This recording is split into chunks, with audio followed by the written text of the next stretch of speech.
Installing the electric start onto a YZ250. That's what we're doing here tonight. We have got the Fisch Moto electric start kit, and this is my son's 2013, whatever, YZ250 with the aluminum frame. It's that one. It's the one we just did a big build on. You guys haven't seen that, make sure you check that out.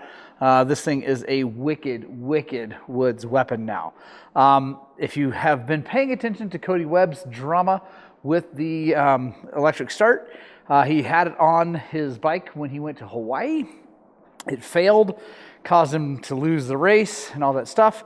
Well, the guys at Fisch reached out to me, explained that it was not their fault, it was actually Cody's fault. I'll explain that here in a little bit. We'll go through what happened, actually why his failed and why ours is not going to fail. And asked if I would help out with what they called damage control, because they wanted a real mechanic. And I'm not saying that Gator isn't a real mechanic. He is a very good real mechanic, but a shop mechanic, a guy who works on all sorts of things, works on dirty things, works on all sorts of motorcycles, not just race bikes. He wanted a real mechanic, a guy like me who's got a YouTube channel, to install this thing and then beat on it. This is my son Ewan's bike. He is hard on equipment, so if we get this on here and it holds up to him, it will hold up to you. I guarantee it. So one of the big problems that happened with Cody's was that he did not read all the instructions, and so let's dig in. Now you can see, obviously, I already have the seat and tank off. If you can't take the seat and tank off of your motorcycle, I don't recommend that you try to install electric start. Just saying. So first things first, we've got to take the shifter off and get the ignition cover off.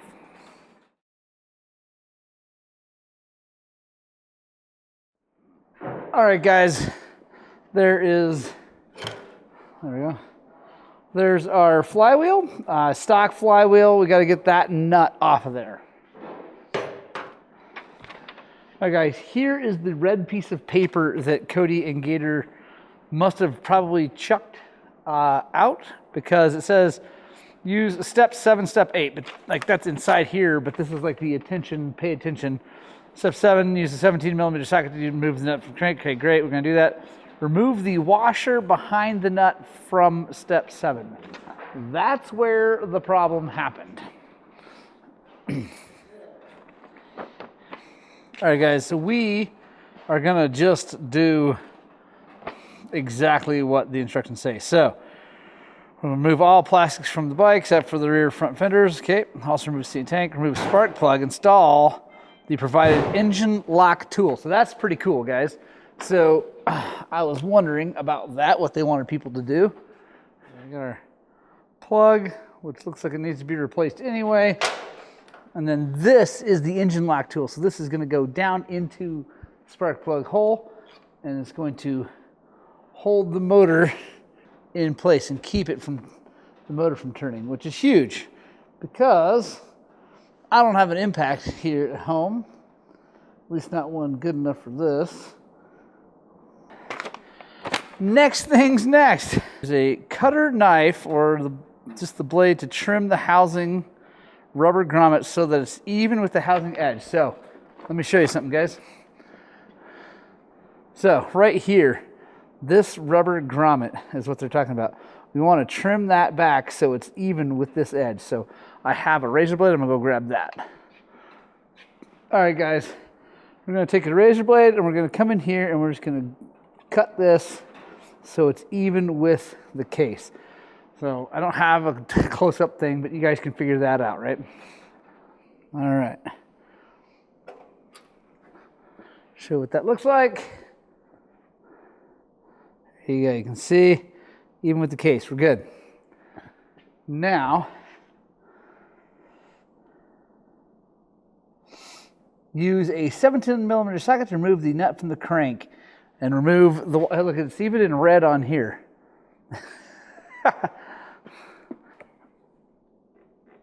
There we go.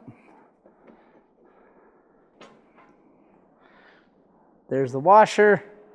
There's the nut. Set those out of the way. We want to use some brake cleaner to really clean the inside of this.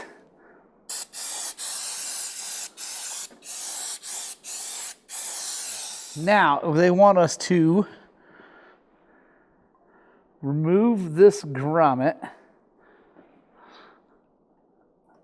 I don't know. Clean, oh, there we go. Clean in the grooves really good. And then we're going to put some RTV, which they've given us. They gave us lots of things. I didn't do a nice, pretty, shiny, but it's all really well packaged in the box. I'm just kind of this guy. I like to check it all out there. So now we need to super duper clean this. I think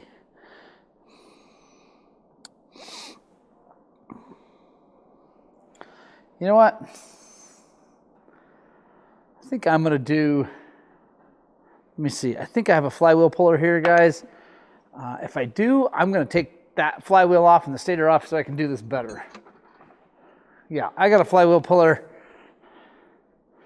I'm not half-assing this thing.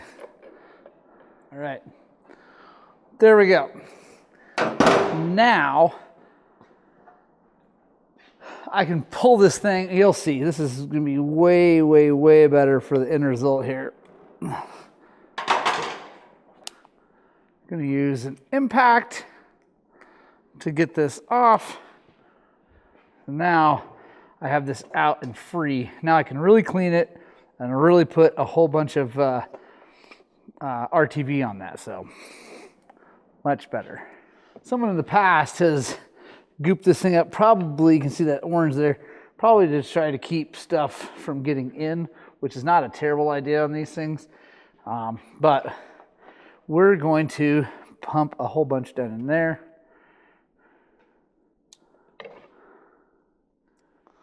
Little screwdriver here and kind of help mush that in. This up. This is one of the things, honestly, I don't love about any of the e-start kits. If you guys don't know my previous thing with e-start kits, I was pretty anti because of Panthera.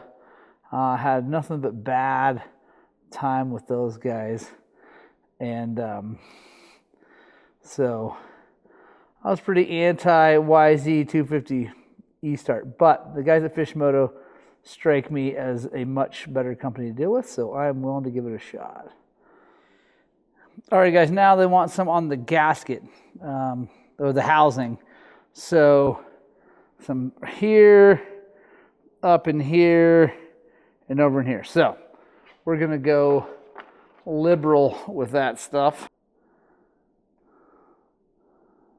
Use my hand.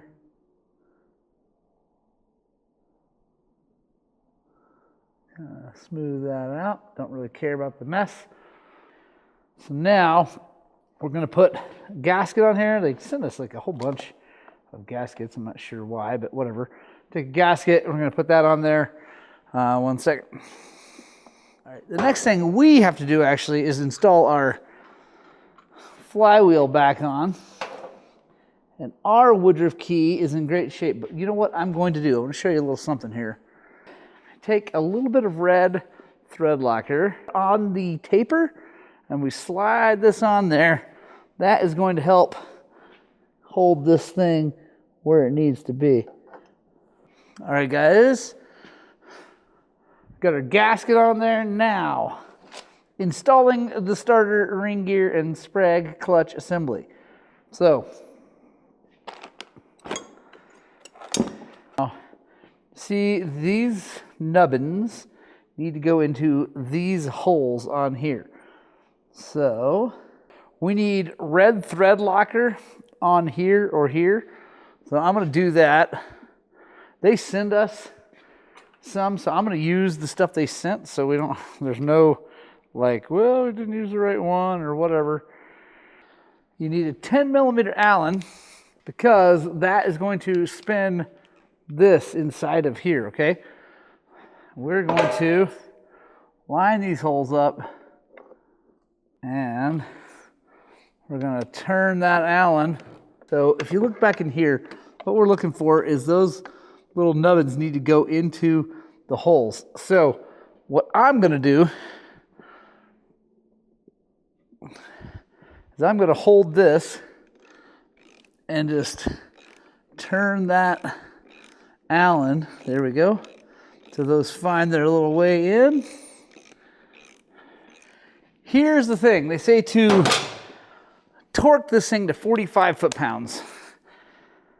I'm going over that. I talked to another person who's done this on a few and had no problems. He said 70. I'm going 80 because I usually this thing on with an impact. And the last thing I want to do is have this come loose like I did on Cody. That's 48. We're not even there yet.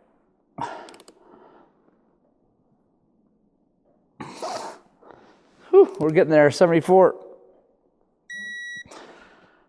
79. There we go.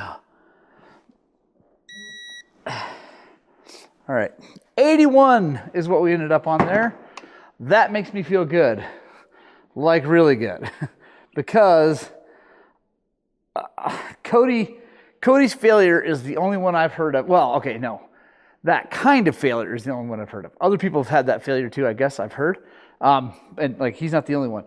But the last thing we want to do is have that be a problem. So now we're going to install the e-start housing. Make note of the lip inside the e-starter. Okay, talking about right in there. There's a lip. Saying is you want to align this up with the bolt pattern, but you want to make sure you kind of like ease this on so that the gear goes inside the lip. That makes sense. So let me set you guys down. You see what they're saying? Like that gear actually goes inside there. So you got to like kind of hook it on. All right, guys, it's saying line this up, and if it doesn't sit flush, you use this to turn, because there's gears in here, turn that. So again, I'm gonna set you down, but that's pretty cool. Little gear right there.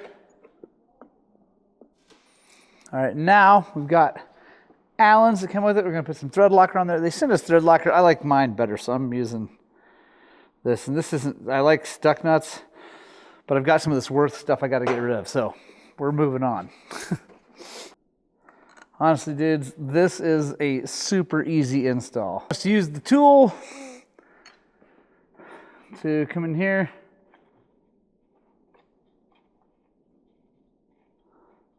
Make sure the sprag clutch is working. Cool. All right, we're good. Now we need to tighten all those down.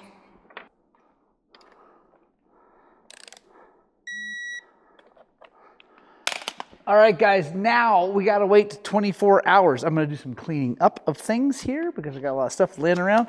Yeah, they want us to let this dry for 24 hours, which is awesome. We're going to let the RTV all set up, everything do its thing so that we don't have any leaks, because then we're going to come back and put oil in it. So for you, it's going to happen immediately. For me, it'll be a day later. We'll see you in just a second. All right, guys, it has been 24 hours. And now we are good to go. We are going to finish this thing up. So I checked using this tool to make sure everything was doing what it's supposed to do. When you turn it one way, it tries to spin the motor over. Like you can see it. Trying to turn it, and then you turn it the other way. Does what it's supposed to do. So we're good. That's all working just fine. So now what we want to do is we've got this breather hose, and it is going to go back here. Now, I think, so yeah, see right there? That is like a push lock thing. So for a hose, we're going to push this in. It should go in and then not come back out. So let me put you guys down. There we go. All right, so now that, guys, is just a breather. If you've watched my Panthera stuff, you'll know that there was not a breather on those originally, and it would pump oil up the clutch cable and out up there. It was ridiculous. Also, sorry for the sound change. I forgot my microphone at the shop, so apologize. Okay, filling oil after 24 hours of drying. Use a 5mm Allen key to undo the filler bolt.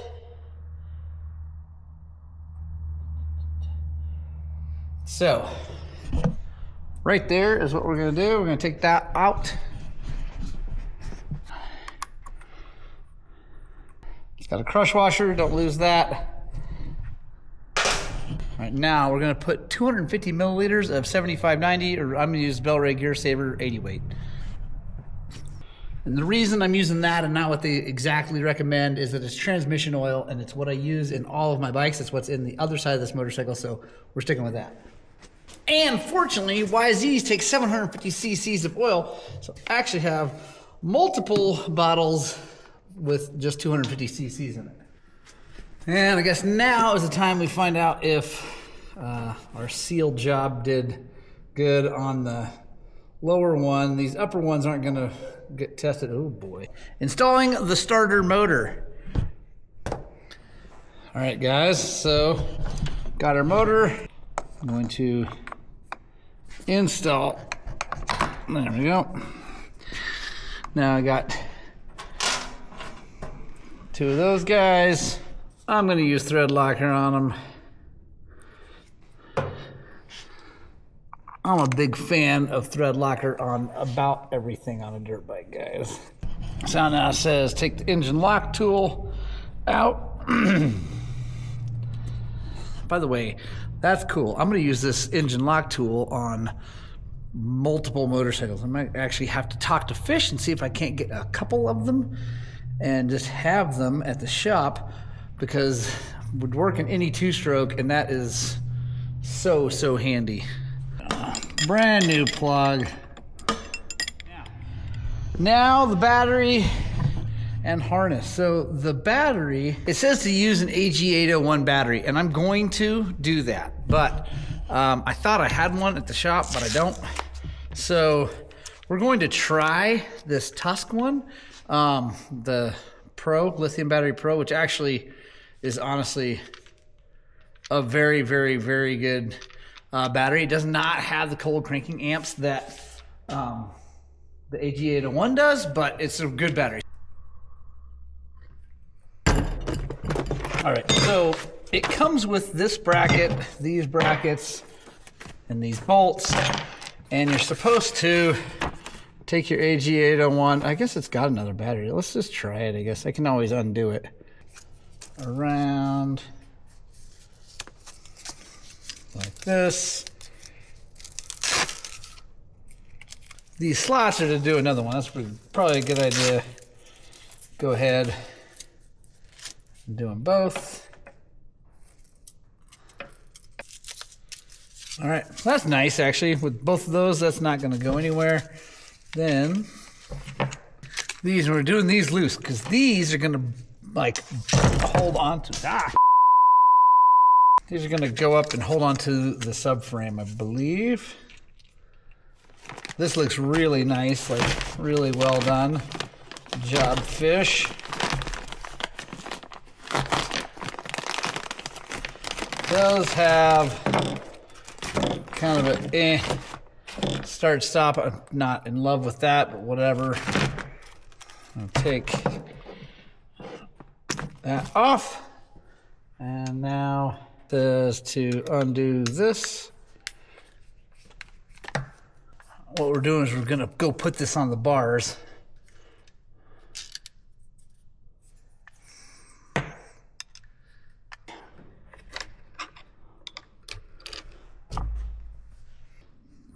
Now, I may change this out. Like, I don't like this button. So, sorry, Fisch, I don't like your button. I think I'm gonna go with a momentary switch on it eventually, but this will let us at least give it a shot.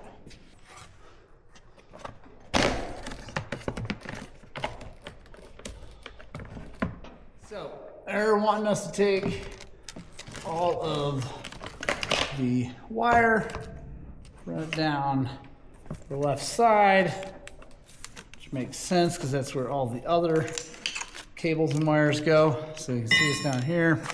All right, so it wants us to undo that and put it in there, so we'll do that. I like that idea. All right, guys, got that running there, looking nice, all clean. I really like the wiring loom. I'm sure I'm gonna put a different button on this. I don't like this button. Anyway, it's cheesy. I've got just a normal momentary switch. I shouldn't say it's cheesy. It's just, yeah. Don't need it, it's too big. So we'll get rid of that eventually. But we gotta check this thing out, and we'll run it for a little while anyway. So, so now we got that. Now we gotta grab the rest of the harness. So this obviously goes to that. Now they say you kind of want to run this down in here. The battery's going to sit back in here. I'm trying to get it as far back as I can. Let's see. I don't love the fact that that's right there. That's why I'm going to have to definitely get the AG801. It's narrower this way, so it can go back further. But that's okay. Again, for now, we'll run this. His air filter is nice and clean.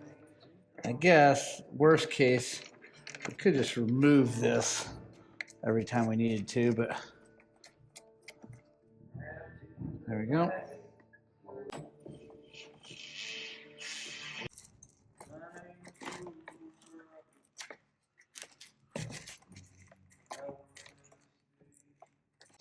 Don't want to make air filter maintenance any harder than I have to, because it's like one of the things that should be the easiest thing in the world to do, so that you always do it, especially with my kid, so that he doesn't say, Dad, it was too hard to do, so I didn't do it, so I blew my bike up.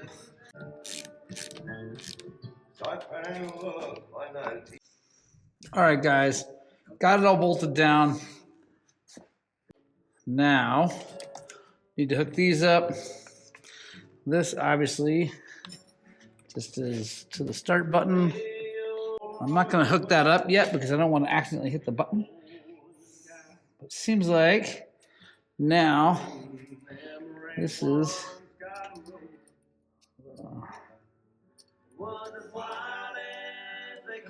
these through here. Positive is gonna go. Gotta figure out a way to like keep this. There we go. Up and out of the way.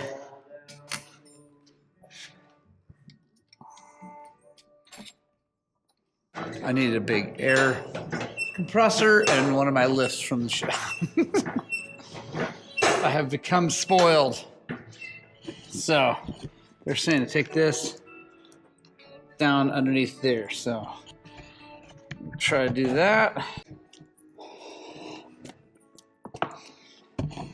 Okay. It's kind of on the carb, but I think if I need to jet things, I think I can still pull that, and I think I can deal with it. All right. Let's see. So yeah, it shows this.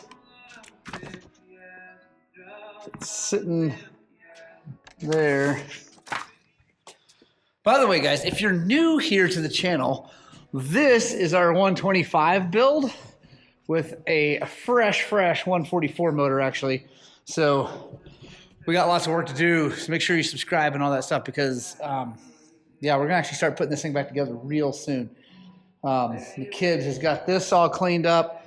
We got to clean up the swing arm and the linkage. We got to service the suspension. Anyway, but we got the motor built, ready to go. So anyway, stay tuned, all that good stuff. Also, make sure if you're watching this that you go enter for a chance to win our KTM 300XC. 23 300XC is at the shop right now. And yeah, we are raffling that thing off. We are going to give that thing away on May 1st. So there are ways to enter over on our website. Anyway, so check this out. So it's not my favorite, but I think this is going to work. You can get to the fuses here if you pull this off. These are all tucked out of the way. So literally all we have to do an air filter is take this up and out of the way, air filter, and so that'll be quick. I'm excited about that. I actually really like that. We got our plug here for charging. So yeah, I think I like that. All right, now let's see if this thing turns this thing over. All right. So it says, make sure everything is where it's supposed to be.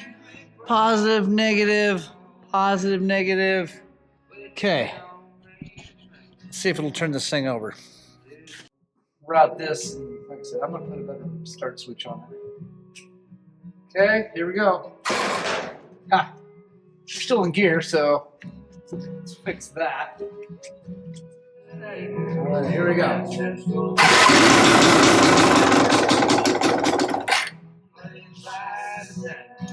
Must be enough gas in the carb. That works.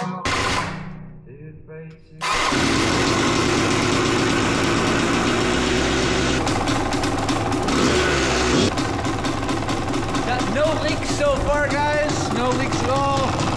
Down here, I cleaned all that up. It was oil from the back. I think everything sounds like it's supposed to sound.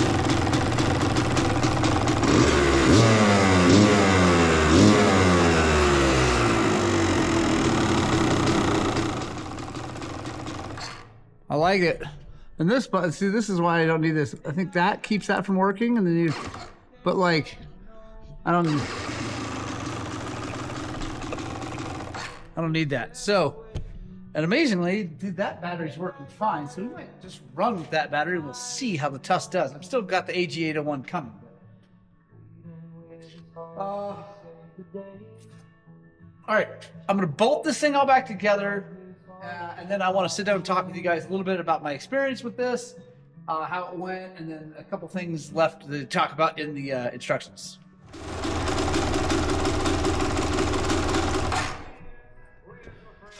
All right, guys, we got her all done, all buttoned up. My poor kid's bike.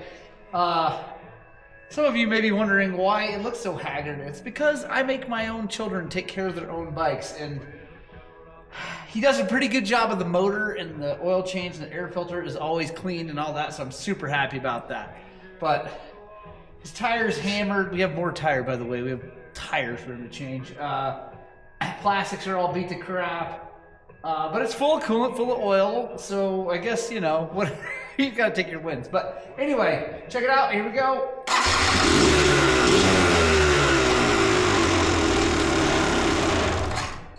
Super happy, guys. I think that went really well. Let's talk about this thing for a little bit, though. I like the fact it's super easy to install. It's really, really simple. It just bolts on. It's really easy to do. The hardest thing is doing, you know, sealing it up so the oil doesn't leak out that's in there. And again, that oil is just to lube that mechanism so you don't mess it all up like the old KTMs that were dry with grease. So anyway, this should all last a lot longer. I like how easy it is. I don't like the fact that you got to seal that up and that it's not really made to hold oil. We're going to see how that holds up. Hopefully it does great. I don't know. We'll see. Another thing I like is how well it works. You hit the button, it spins the thing over nice and fast. It works really great. And that's even with a Tusk battery. It's a nice battery. The lithium 7, it's the LFB, I don't know, it's the 7. It's the most cranking amps, but it's only like 140, 150, whereas the AG801 is like over 200. So the AG801 will actually spin this much faster, and I think that'll be a better battery. So we'll get that in there, but we'll run this Tusk for a while and see how it does. I don't love the fact that there is no charging system on the bike in general, so you gotta always charge it up, but again, that's the price you pay for running a YZ and wanting an electric start. One thing I don't like is I don't like the switch, guys. I really don't like that ugly switch, so we are going to run one of these right there. We're just gonna put one of those on there. I'm not gonna do it tonight because I'm tired, but we will get that on there and get that. I don't like that switch at all. Fisch Moto, if you're watching this, I know you're gonna watch this. Highly recommend a different switch, partially because this is ugly and silly. I mean, I guess it's nice because you can do that and then the button doesn't do anything, but I don't know why, like whatever. But this other button will be smaller and fit tighter up against here, so it'll be better in every way. So Anyway, I don't love that, but anyway, I don't know. I don't know what the weight is. I know people are wanting to know what the weight is. I'm sure you can look that up. Fish, comment below what the weight is. It's heavy. Between the battery and all that, it's got to be 5 or 6 pounds. So if you care about that, you know, whatever. But I would say that a bike that already has a Kickstarter and a E-Start is going to probably weigh about the same, like an older KTM or a Beta or whatever. I don't think it's going to be way more way heavier than a bike that has a starter and a Kickstart or E-Start and a Kickstart, because I don't know where else you'd shave the weight. And YZs are pretty stinking light, so that's not really a big deal. It weighs something anyway, whatever. I don't love that it complicates the system. I love the simplicity of the YZ250, but I do love the fact that you can put a good, reliable starter on there. And yes, I said reliable because I've talked to lots of people who have had no problems. Now, obviously, the famous Cody Webb had problems, but one of his big problems was the fact that he did not remove that washer, didn't get the thing on there tightened. Anyway, it caused problems. It pushed against this cover because it was out a little bit. Anyway, had issues. He got it fixed, but he did it in the field. And anyway, I'm excited. I think the other thing is that 45 foot-pounds is not enough foot-pounds on a flywheel. And we'll see. It doesn't seem to be dragging or hanging up at all, because it does seem to, once the idle is fine. So no issues there. I don't think we've done any damage by going to 80 foot-pounds on that. So I think that the thread locker on the taper and then thread locker on the threads, I really don't see a problem. But if there is, you know I'm going to tell you about it. So, and this kid will put this thing absolutely through the test 100%. Like, this kid is so hard on equipment, in a great way. Like, he's just hard on equipment, man. He beats on stuff. He rides stuff hard. He loves the sport. And he is unashamed to smack a bike through rocks and all that stuff. And you can see the pipe. And anyway, oh, I love this kid so much. He's so awesome. So yeah, stay tuned, guys. Subscribe, all that good stuff. Comment any questions below. I will get back to you. Honestly, this whole experience of installing it was no big deal. Obviously, there's the 24-hour wait. That's kind of annoying if you're a guy like me. I have a little bit of a impatient nature when it comes to working on things. I like to start them and then finish them. So I don't love that, but you got to do it. And I think I'm really happy because actually it seems like, yeah, we don't have any oil or anything underneath it. So super happy about that. Anyway, I love you guys. God bless each and every one of you. And as always, I desperately hope that what we're doing is inspiring you guys to work on, but more importantly, get out and ride your dirt bikes.